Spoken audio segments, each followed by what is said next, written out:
In our gospel this weekend, Jesus is sharing the parable of the landowner in the vineyard with the scribes and the chief priests of the community. And he says to them that the landowner wanted to build this vineyard. He put a hedge around it, a tower, and he put in a wine press. In other words, he wanted to protect it from outside forces, as well as he expected it to bear fruit. So when he went out of town, he sent his servants back to check on the vineyard to see what kind of fruit it had produced. And unfortunately, those in charge of the vineyard stoned and killed all of those who checked on it. When finally he said, "I'll send my own son who can check on it," and unfortunately killed him as well, expecting to receive an inheritance.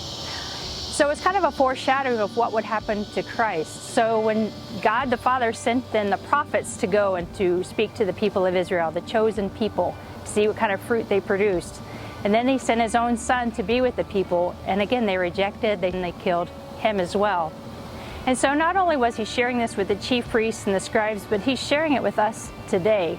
This vineyard is a representation of the church, of which you and I are members. And so the Lord, God the Father, expects us to bear fruit that will last. He has called us, chosen us from the world to go and to bear this fruit.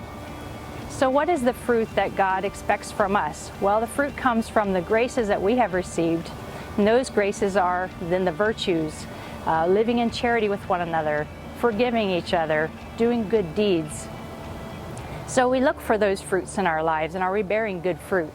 And so for this week, it led me to think of two things that we can perhaps do. One is to make a good morning offering.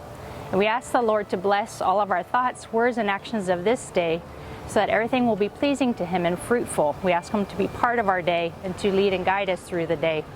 And then secondly, you might consider a good sacramental confession. In other words, to take the sour grapes, those sins and different ways that we have offended God or neighbor, take those to the Lord and ask Him for forgiveness, and to strive to live in right relationship with Him. God bless you.